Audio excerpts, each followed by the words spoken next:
Yeah, great. Thank you. OK.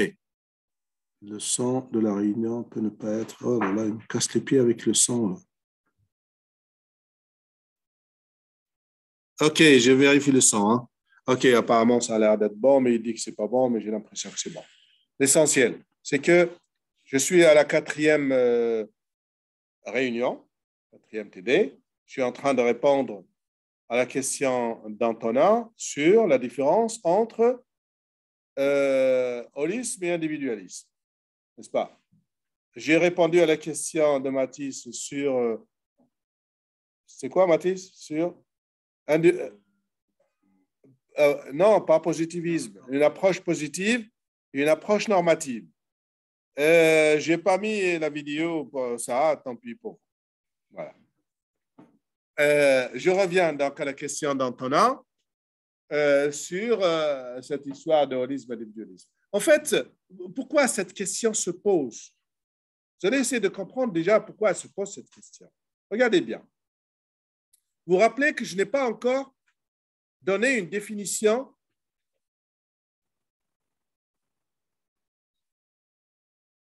de la macroéconomie qui me convienne. Vous vous rappelez de ça? OK, je ne suis pas encore content. Il y a plein de définitions. À chaque fois, je vais en filer une ou deux et puis pour vous dire que pourquoi je n'aime pas.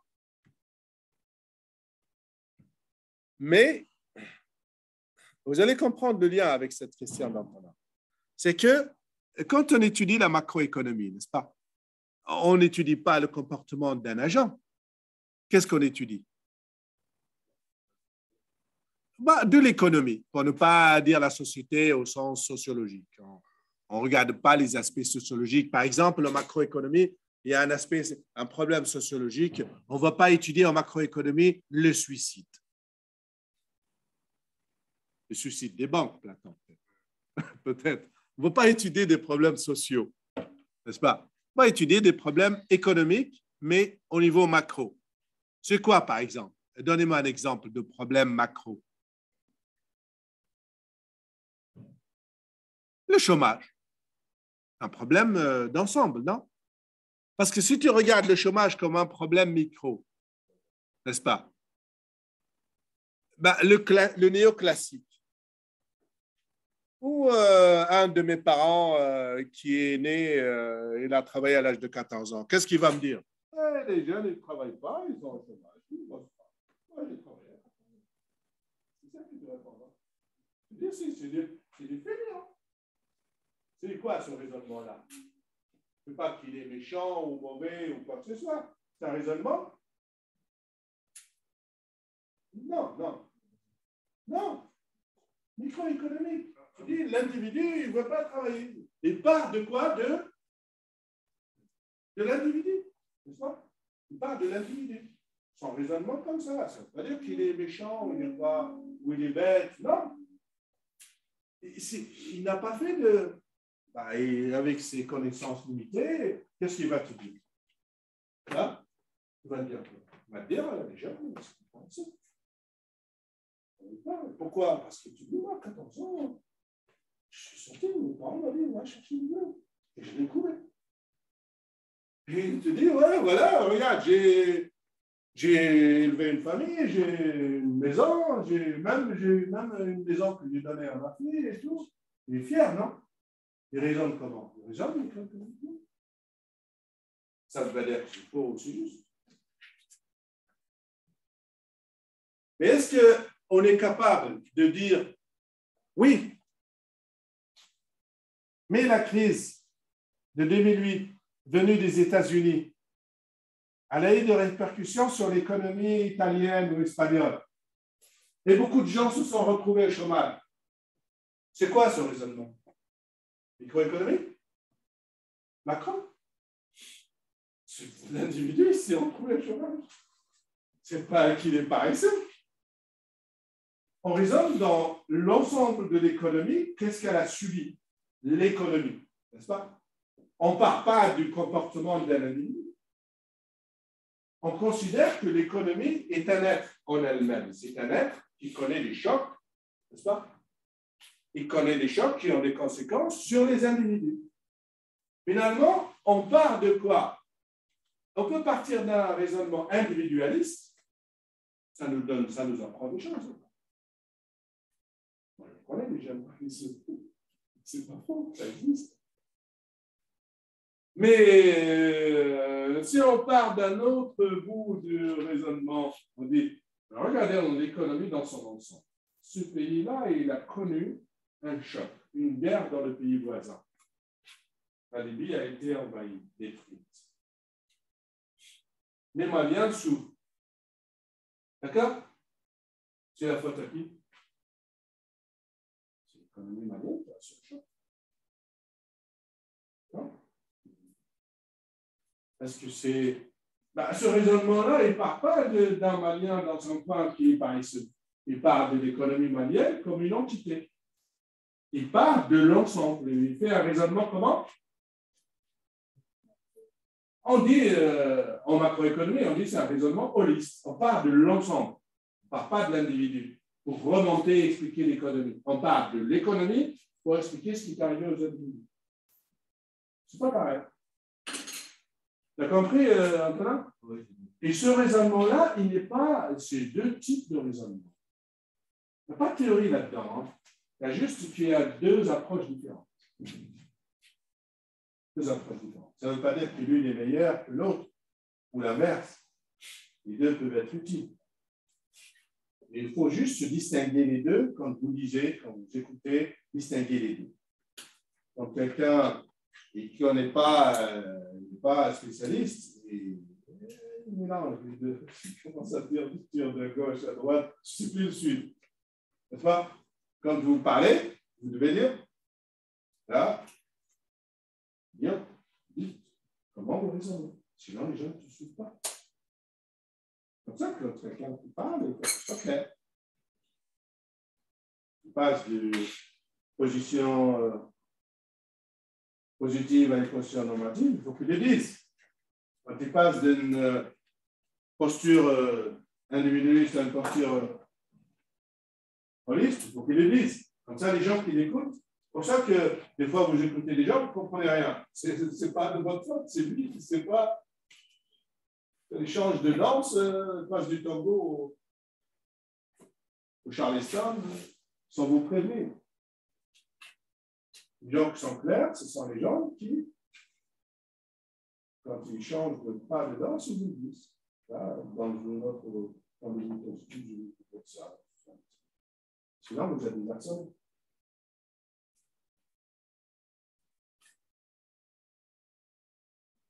Je vous ai expliqué que l'histoire de... Je parle plus fort, sinon ils n'écoutent pas. Vous avez entendu, hein? Je vous ai parlé du paradoxe de l'épargne. Bon. D'un point de vue microéconomique ou individualiste, on a une explication, et d'un point de vue holiste, on a une explication contraire. D'accord? Voilà pourquoi il faut distinguer les deux. Alors, ce n'est pas propre à l'économie, ça. Hein? C'est propre à toutes les sciences sociales. En sociologie, vous avez des sociologues qui ont une approche individualiste. Quand ils cherchent à expliquer le suicide, ils le trouvent dans la personne. Et d'autres qui ont une explication holiste et trouvent une bonne partie de l'explication du suicide dans la société et pas dans la faute de la personne qui s'est suicidée. Vous avez peut-être vu ça au lycée, non? Qui a vu ça au lycée? Personne. Vous n'avez pas vu Durkheim au lycée? Le suicide? Si? Hein? J'ai dit Durkheim, tu peux rajouter Émile si tu veux, Antonin. Il n'y en a pas deux. Tu es marrant. Attends, je vais te... C'est Émile. C'est Émile?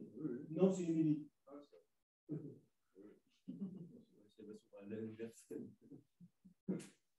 Bon. Vous l'avez vu, ça? C'est quoi l'idée, là? L'idée, c'est quoi? C'est que vous avez deux approches différentes. C'est vrai qu'on peut trouver quelqu'un qui est déprimé, il a des mêmes chimiquement, et là, son corps sécrète que des trucs négatifs. Voilà. Mais on peut trouver aussi, la société a été trop dure avec ce type. Peut-être dans un milieu qui ne supporte pas un enfant violent, se retrouver contre lui-même. Donc l'enfant, il est, je ne sais pas, il a des parents qui ont fait des choses horribles, et on le regarde, lui, le gamin, d'un œil bizarre, c'est la société qui le regarde comme ça. Ça ne vient pas de lui. Ça peut être ça peut être ça. Donc, ça ne veut pas dire qu'il y a une approche qui est fausse, une autre qui est juste. Mais il faut distinguer les deux, et que les deux peuvent être utiles. D'accord? Quand on dira, oui, voilà, l'épargne, c'est un comportement individuel, mais le type, il fait un arbitrage entre sa consommation aujourd'hui et demain, il peut faire consommer moins aujourd'hui pour consommer plus de temps, peu d'intérêt, tout le tralali, tralala. C'est faux, ça? C'est pas faux. Sauf que ce n'est pas suffisant. N'est-ce pas? Il peut y avoir des raisons qui font que il a beau, dans ce pays, ils ont beau épargner et il n'y a pas d'épargne. C'est un raisonnement holiste. Pourquoi c'est important pour nous, cette question? Pourquoi? Parce qu'on fait de la macroéconomie. Et la microéconomie est naturellement individualiste. Et la macroéconomie, naturellement, elle ne doit pas négliger les aspects du comportement individuel. Mais il y a des aspects de l'économie, macroéconomique, qu'on ne peut pas comprendre uniquement à partir des aspects individuels. Basta, c'est tout ce que ça veut dire. C'est pour ça que vous avez remarqué que je n'ai pas encore défini à ma façon la macroéconomie. C'est pour vous faire découvrir ces difficultés-là.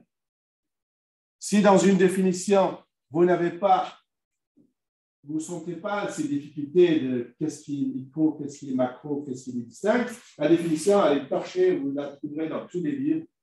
La macroéconomie, c'est l'étude des grandes agrégables d'économie, Basta et Basta. Pas une définition, c'est ça? C'est une définition torchée. Parce qu'elle ne vous montre pas où se trouve la difficulté de la macroéconomie. C'est bon pour cette question? Alors, avant la question de la justice, qu'est-ce qu'il y avait d'autre? Oui? Je laisse la question de la justice un peu parce que c'est une question de gens balèzes comme ça. Oui? Donc, vous dites que je vais m'éloigner pour que tu t'obliges à parler fort pour que tes camarades qui ne sont pas là, tes camarades virtuels, t'entendent. Donc, je dis que le marché ne peut pas être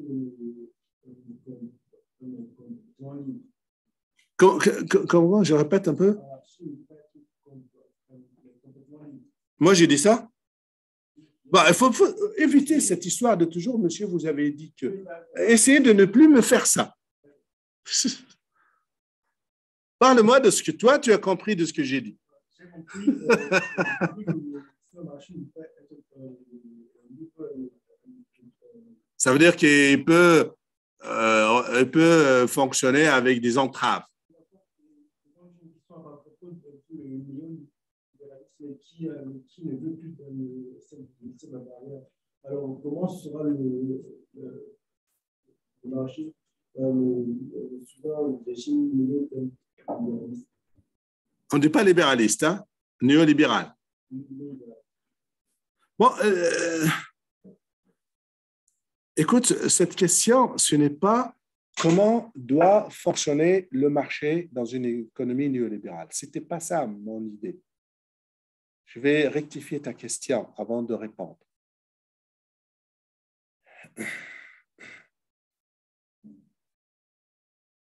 Le problème que j'ai posé dans le cours, c'est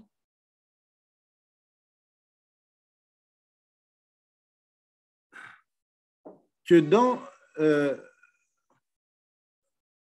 chez les libéraux classiques, ils voient le marché, il apporte beaucoup d'avantages à l'économie. Il permet de faire interagir les agents dans leurs échanges, dans leur production, de la manière la plus efficace. Et quand il est laissé fonctionner librement, sans entrave. Mais les néolibéraux ou les ultralibéraux, ce n'est pas qu'ils pensent que le marché doit fonctionner de manière encore plus libre. Ce n'est pas ça. C'est ça que tu as compris. Mais ce n'est pas ça que j'ai dit. J'ai dit que les néolibéraux, ils veulent que ce marché soit étendu à toute autre relation sociale entre les gens, et pas seulement les relations classiques de marchandises, d'achat et de vente. Étendre les relations marchandes à des relations sociales qui n'étaient pas du tout régulées par le marché. La santé, l'enseignement, la justice, les retraites, les problèmes sociaux. Il faut que le marché, d'après les néolibéraux, il faut que le marché est non seulement meilleur pour les relations marchandes, mais même pour ces relations-là, il est meilleur. C'est ça ce qu'ont essayé d'imposer les néolibéraux. Tu as compris?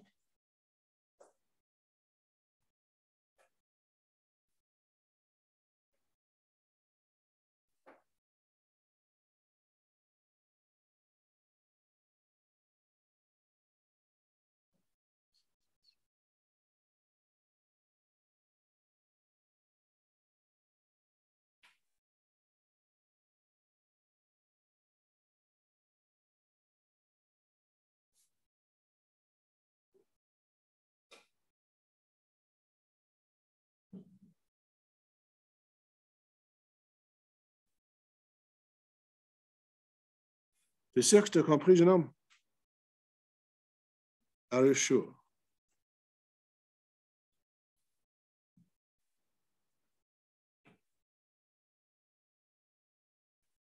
D'accord, d'accord.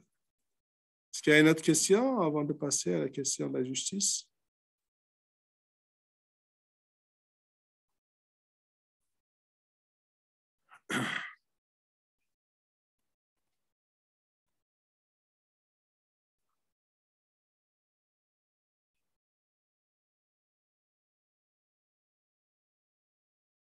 Notez une petite remarque, s'il vous plaît, dans la question de la différence entre l'approche normative et l'approche positive. Une remarque à faire, hein. Ce n'est pas, mais on la reprendra. Je vais poser, si vous voulez, un problème ou une question que je ne vais pas traiter tout de suite, mais simplement pour attirer votre attention. C'est quand on distingue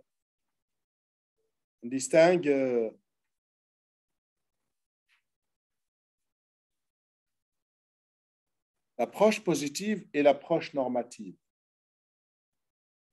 Je vous ai dit que c'est une distinction un peu bancale en réalité. On tombe tout de suite dans des « Ah ouais, c'est vrai, c'est bien ». Peut-être que si vous recherchez bien, comme les définitions, enfin les analyses positives, il n'y en a pas une qui est juste et l'autre est fausse. Chacun propose ce qu'il veut, n'est-ce pas? Finalement, on peut se poser la question. L'approche positive sur le marché du travail des néoclassiques.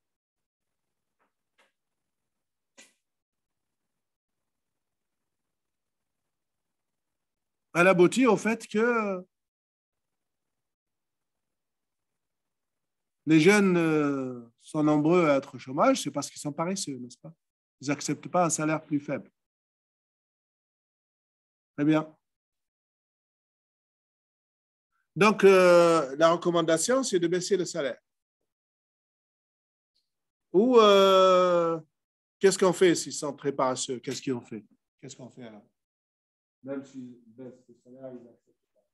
Et même si on augmente le salaire, ils disent, est-ce qu'ils sont pas ici? Qu'est-ce qu'il faut faire? La recommandation qu'il faut faire. Il y a des gens avec eux. Tu les attends à tous les points de rue, tu les places, tu les attends. Ça se fait partout, ça. Pas regarder en France, regardez dans les pays en développement, ils ont beaucoup de chômeurs de jeunes, même des gens dans des masters et des doctorats. Dès que tu l'attrapes dans un coin en train de ramener avec son copain ou un groupe de copains, on fait une race, on prend quelques-uns. Ah ouais, regardez ses poches, il a des clopes, ouais, du shit là-dedans. On en trouvera de toute façon, donc. Et ça, c'est une manière de dire non, le chômage, ça vient d'eux. Hein. Ils ne veulent pas bosser. Donc, finalement, pourquoi cette distinction entre approche positive et normative est un peu trompeuse? Pourquoi elle est un peu trompeuse? Parce qu'elle ne va pas au fond des choses pour dire que ce sont le politique là-dedans.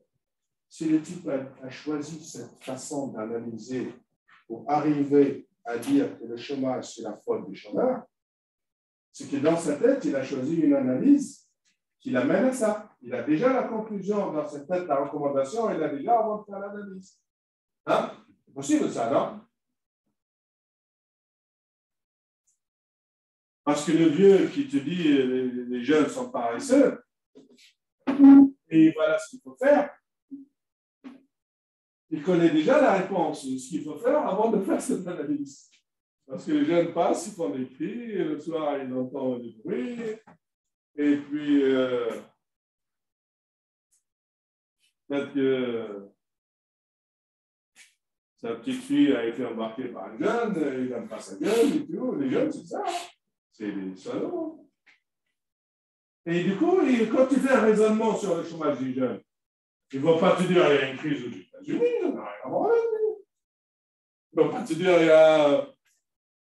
Il va trouver des solutions. Donc l'analyse positive, elle n'est pas très positive. D'accord? L'analyse positive, elle n'est pas très positive. Et quand Keynes dit que les problèmes du chômage ne viennent pas des chômeurs, lui aussi, il a une idée derrière la tête. C'est quoi son idée derrière la tête?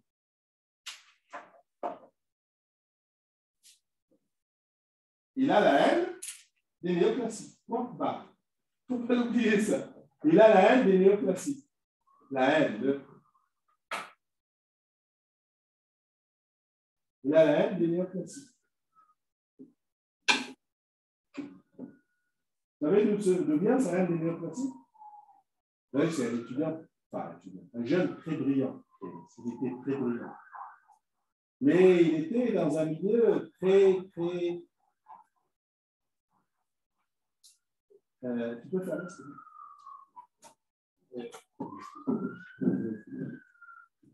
Bien sûr. C'est récemment, ça fait quelques années que ça me dit comme ça. Dans Paris, la nuit, des fois je me réveille, je me dis, ouais, j'ai vécu aux États-Unis, je dis, mais merde. J'ai l'impression que je suis revenu là-haut, de Julien. C'est un bruit qui caractérise des villes américaines. Alors, ça sonne pour n'importe quoi. Pas quoi qu'il y a des morts et des. Non, il n'y a rien.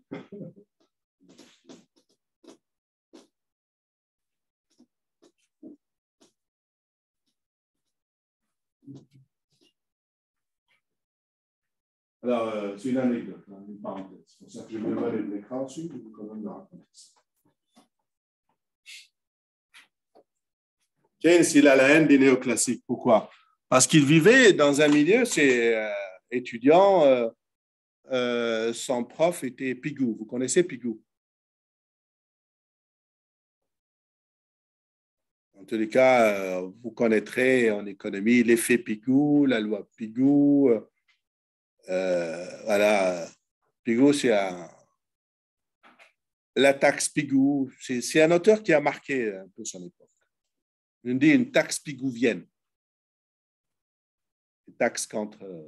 Elles sont très étudiées actuellement. C'est une taxe contre le smog à Londres. contre les émanations, enfin les émissions de gaz. L'ordre est toujours, suffoque toujours sur le gaz, enfin, c'est l'humidité, la cheminée des usines et tout.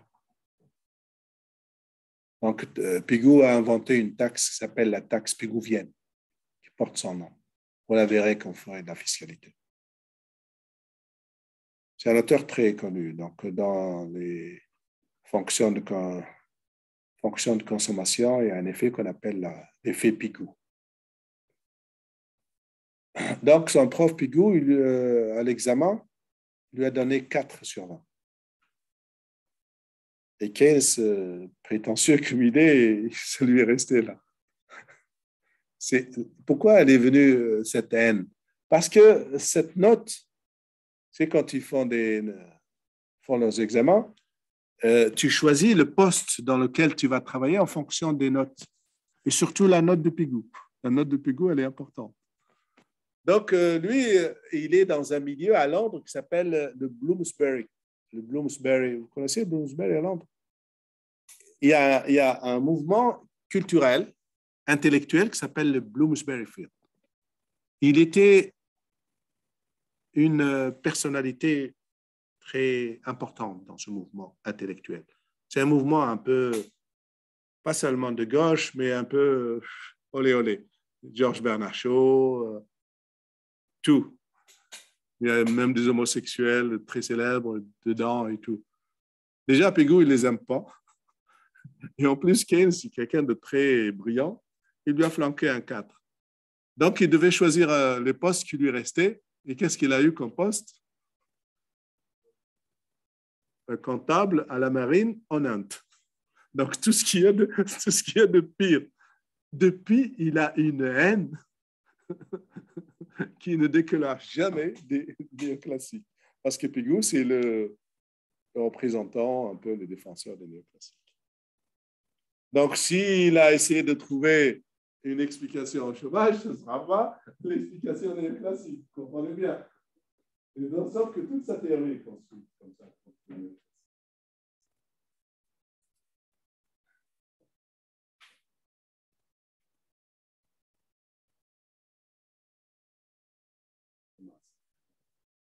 Comment ça s'appelle l'armoncière de celle qui a écrit Dorian Gray. Celle qui a écrit Dorian Gray.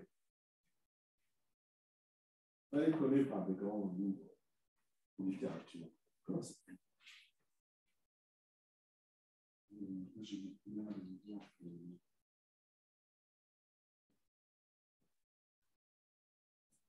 C'est une célèbre, très grande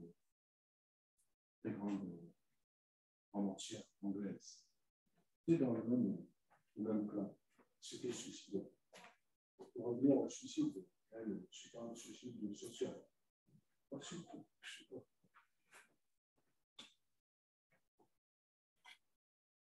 Mrs. Dalloway, c'est un autre livre. Mrs. Dalloway.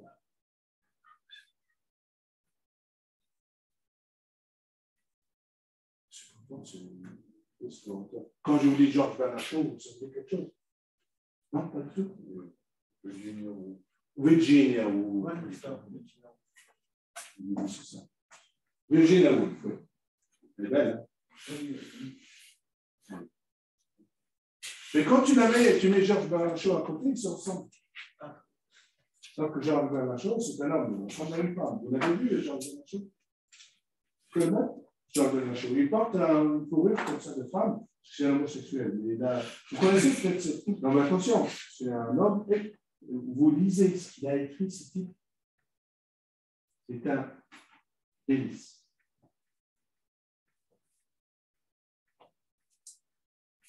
Ça va pas, là. C'est connu, tu sens encore. C'est quoi, voilà, Internet, qu'est-ce qu'il nous donne? Il m'a donné ça. C'est quoi, ça? C'est un PD, ça? PD, ça, tu regardes ce que j'ai mis. Ça, vraiment.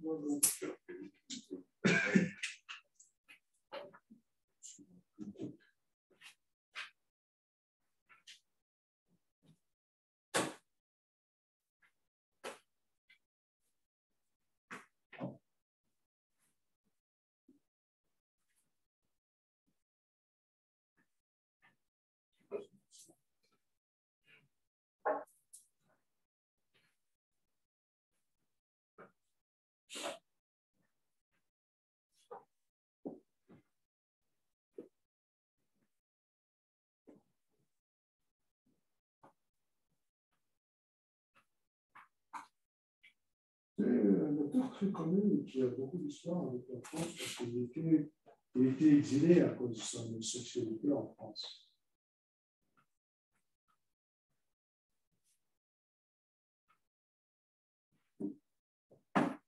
Bon, c'est des trucs qui nous intéressent pas. Pas de votre époque. Il m'a mis un footballeur qui s'appelle Luke Shaw. C'est super.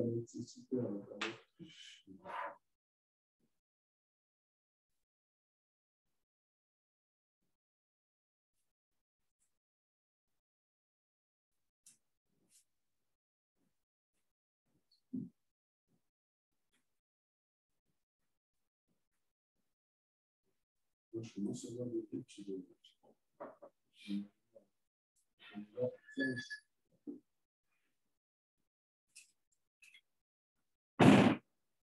il est connu par ses citations très connues, très célèbres.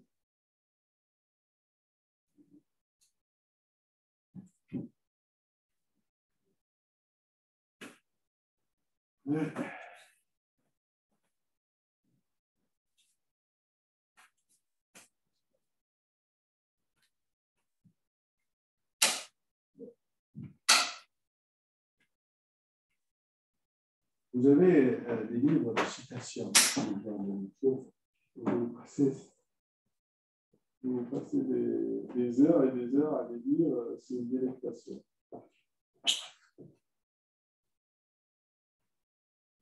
Ok, revenons à nos moutons, c'est mieux, non? De quoi je parlais?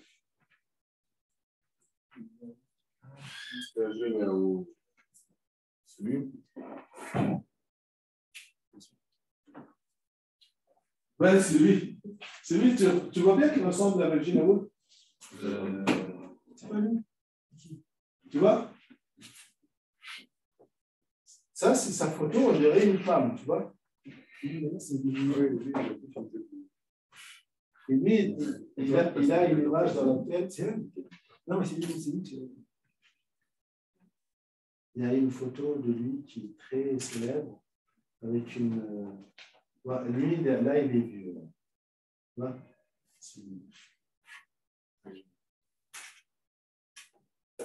y a une photo de lui jeune. Ça, c'est la même époque que Churchill. Internet, c'est quand on fait attention, c'est riche.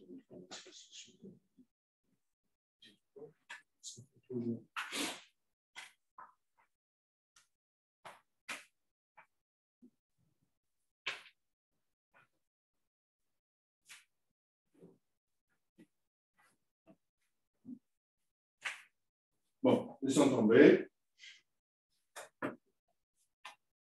Donc, si vous tombez sur les citations de Jean Bernard Shaw, je vais vous regarder. Donc, c'est la même époque, Bernard Shaw, Virginia Woolf, lui, le Keynes, toute cette bande-là, qu'on appelle la bande de Bloomsbury. Ils ont une haine de l'époque entre les gens de droite, en économie, les gens comme Picou.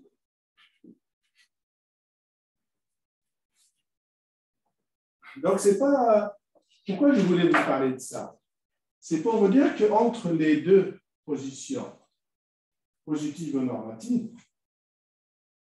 en fait, il y a une position politique extrême. Il y a une position politique qui est un peu en arrière-plan et n'est pas très claire. C'est pour ça qu'il y a une troisième approche, et ça vous le notez, s'il vous plaît, une troisième approche qui s'appelle l'approche qui n'est pas positive ou normative, mais dès le départ, franchement, une approche qui s'appelle l'économie politique. L'approche de l'économie politique.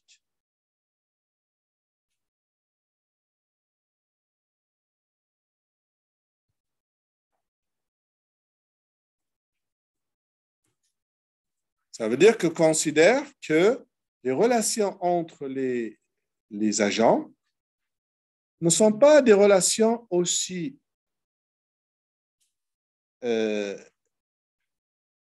équilibré et aussi simple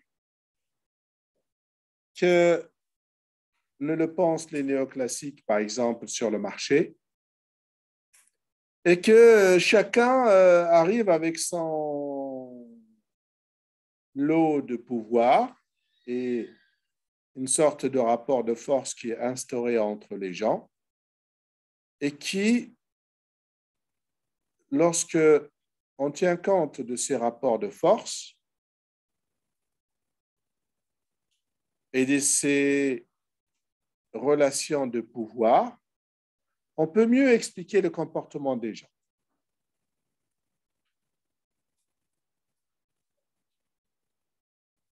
C'est-à-dire que c'est une approche qui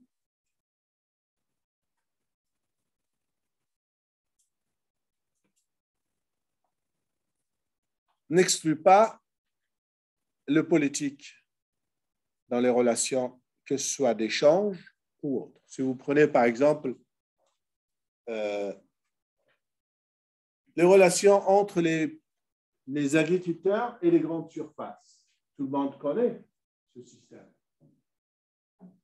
Les grandes surfaces ont acquis une puissance de frappe qui leur permet d'imposer ce qu'ils veulent à la fois aux consommateurs et surtout aux agriculteurs.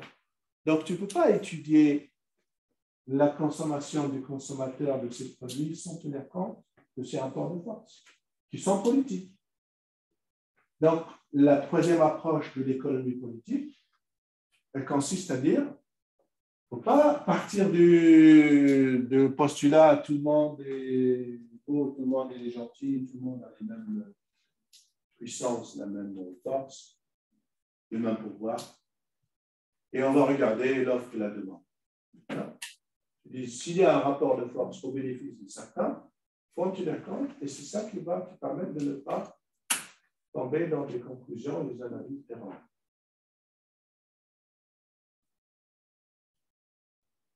Donc, l'économie politique consiste à tenir compte d'abord des rapports de force entre les agents avant d'analyser leur comportement.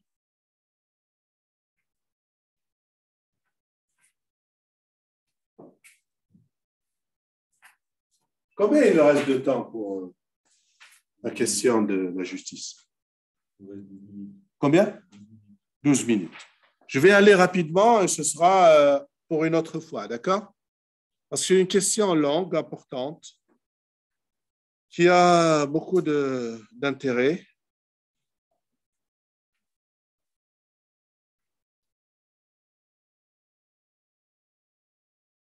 Alors, regardez bien. Pour ce qui est de la justice, ce n'est pas au sens juridique. Hein? La justice au sens de est-ce que dans la vie économique, est-ce qu'il y a une certaine équité entre les gens? Il y a différentes approches là aussi. Il y a une première approche qui s'appelle l'approche de la justice résultat. Puis une autre approche qui s'appelle l'approche de la justice procédurale. Dans la catégorie de type de justice résultat, on juge un système, par exemple un système économique, économie de marché par exemple. On va juger est-ce qu'il est juste ou non selon le critère du résultat final. Est-ce qu'il y a beaucoup ou peu ou pas du tout d'égalité entre les gens au niveau des revenus et du patrimoine? Si les résultats dans une économie comme aujourd'hui aux États-Unis, les inégalités sont très élevées. Ce n'est pas non seulement qu'elles sont très élevées, mais elles ont augmenté. Et un peu partout dans le monde entier, sauf en Chine.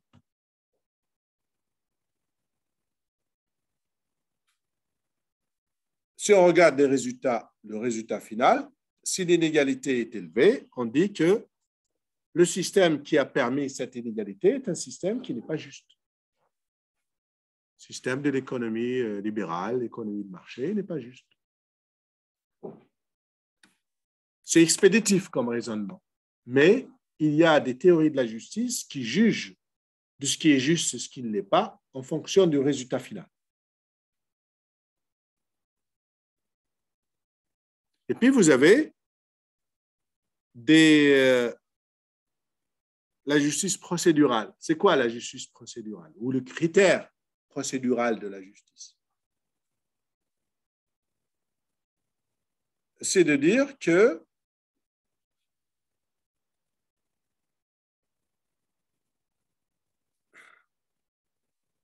il faut regarder, juger des inégalités ou des égalités ou de la plus ou moins grande inégalité sociale ou économique en jugeant les règles du jeu et non pas les résultats du jeu.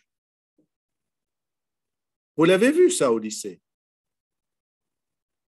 Parce que j'ai vu que certains d'entre vous m'ont dit, oui, j'ai demandé à quelques-uns, qu'est-ce que vous lisez actuellement? Quelqu'un m'a dit, je lisais Bourdieu.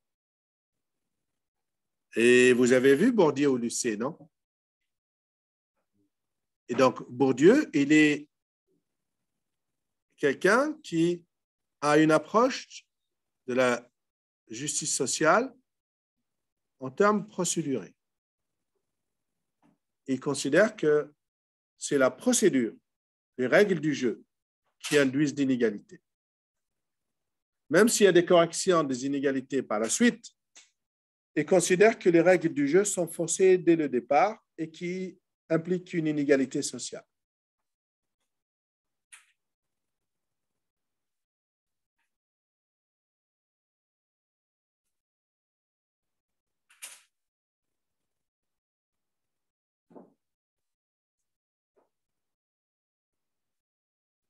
Parmi les, on va dire, parmi les théories de la justice les plus célèbres actuellement, c'est celle que j'ai citée en cours qui s'appelle la théorie de la justice de John Rawls. N'est-ce pas? John Rawls. On l'appelle ou on la considère comme étant une théorie de la justice équitée.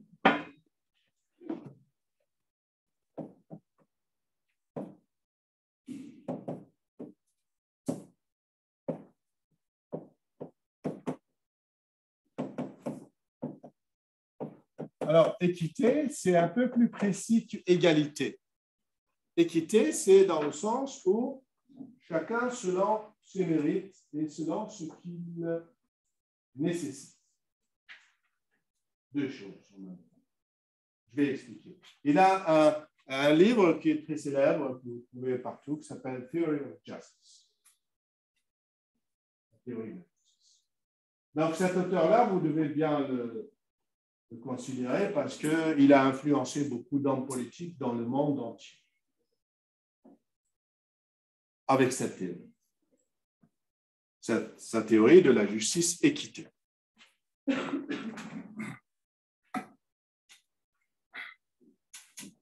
Il y a un autre auteur qui a une autre théorie de la justice qui est encore célèbre, n'est-ce pas? C'est Sen. Vous connaissez Sen? Un autre, hein? Un autre, différent. C'est Sen.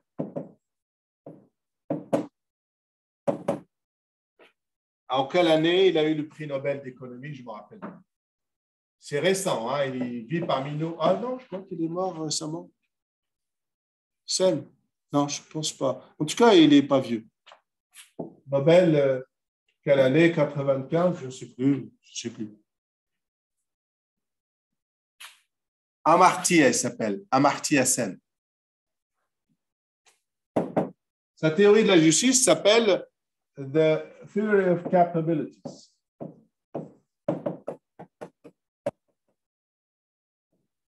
Comment on traduit en français capacité ou je ne sais pas.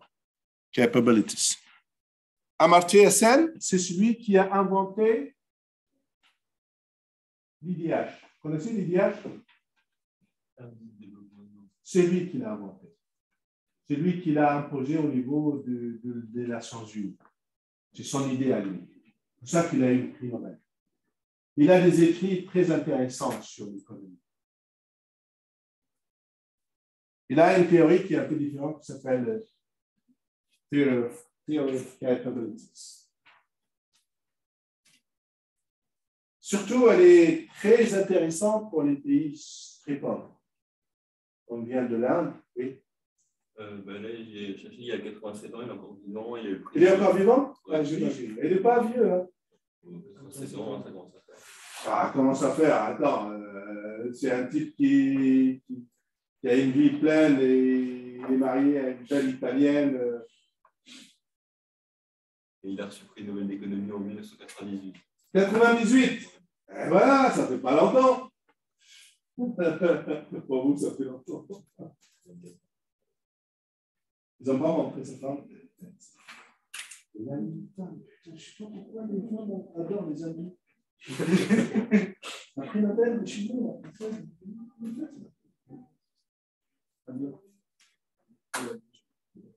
C'est elle qui parle. Il dit rien du tout. On voit qu'elle dans les télés françaises. Ils n'ont pas montré sa femme. Putain, je cherche ça.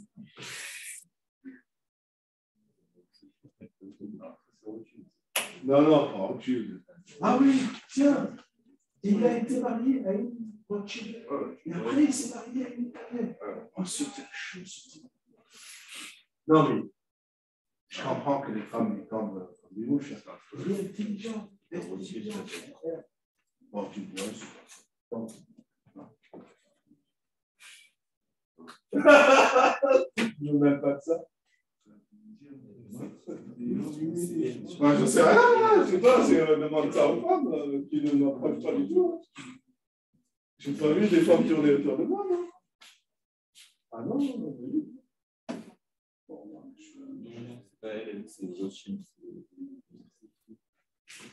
Bon, revenons. Je vais vous parler un peu de la justice de Rhodes. Bon, allez, vous arrêtez les people, là. C'est bien people, cette histoire. C'est pas people, quand vous venez plutôt au comité. C'est tout sérieux. Donc, je reviens à la théorie de la justice de Rhodes. Vous savez, c'est très difficile de construire une théorie de la justice en économie. Pourquoi il a construit cette théorie de la justice de Rhodes? Théorie de la justice qui est construite sur 3 principes. Américain, comme il se respecte, le premier critère pour lui, c'est le critère de la liberté. Il n'y a pas de justice sans liberté. D'accord? Ça, c'est le premier critère de justice pour Rhodes.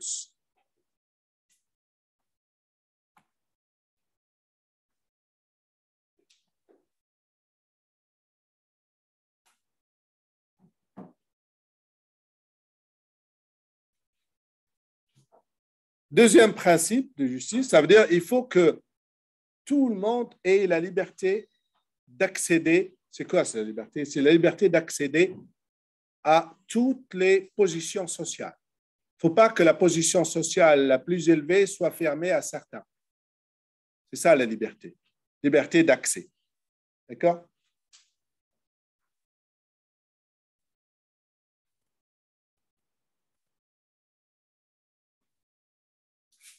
OK? Par exemple, on n'a pas encore vu de la liberté d'accès à la présidence de la République, qui n'est pas fermée en France, n'est-ce pas, aux femmes. Hein? Mais on n'a pas vu encore. Je me rappelle l'année où il y avait la finale entre Sarkozy et Ségolène Royal. Oui, longtemps. J'ai fait un sondage dans tous les amphis que j'ai eus la veille des élections et je m'étais arrangé à l'insu des filles de leur donner des petites fiches sur lesquelles elles inscrivent leur choix sans se rendre compte que j'ai donné des tickets seuls à la elles ont toutes voté ça. Quand j'ai discuté avec elles, ouais, la femme, elle a le droit et tout. Et elles ont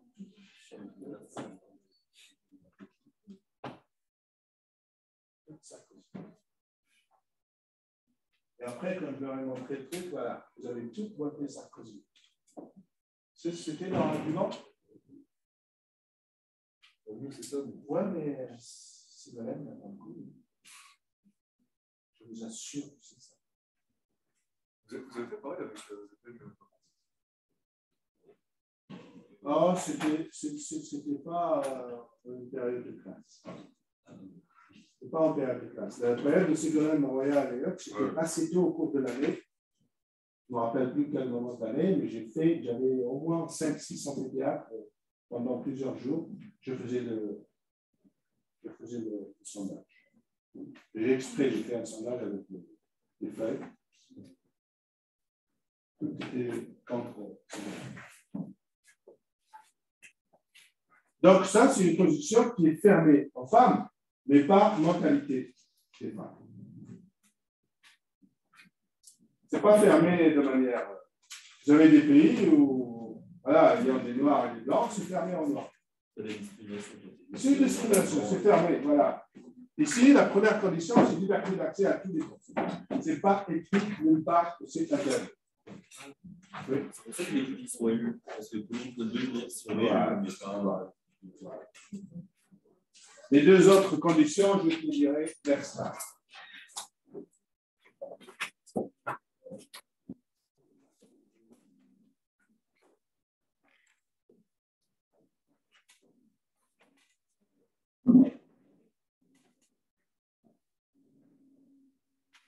Bon, allez.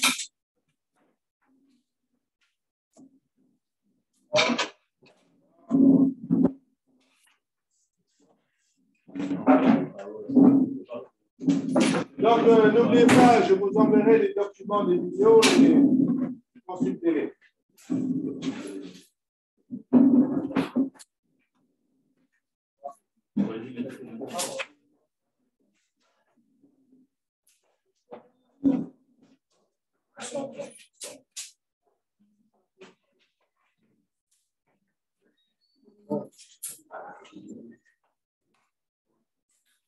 Bon, je peux prendre mon pouvoir.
Bonjour.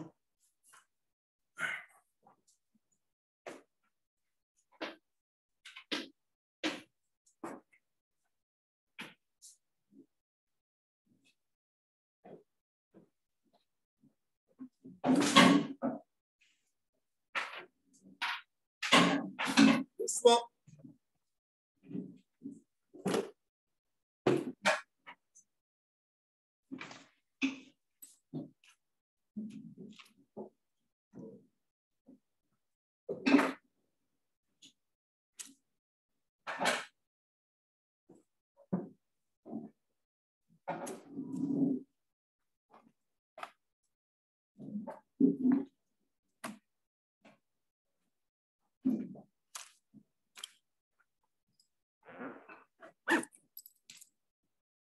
Alors, préparez vos questions, les gars.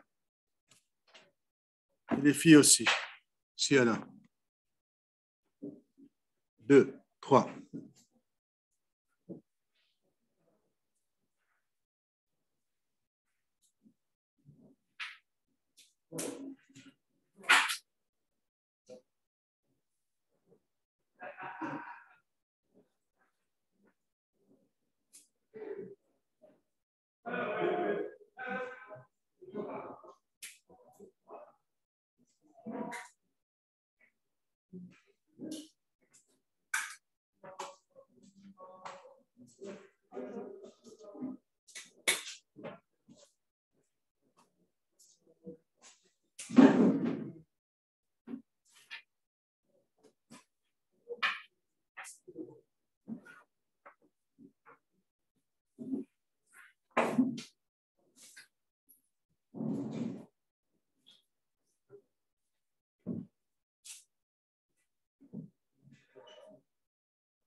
Alors, je vous écoute, les enfants.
Vous n'avez pas de questions?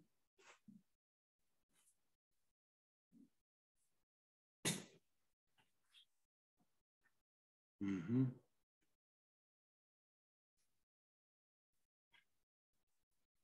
Mhm.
Oh, je l'ai pas fini celui-là.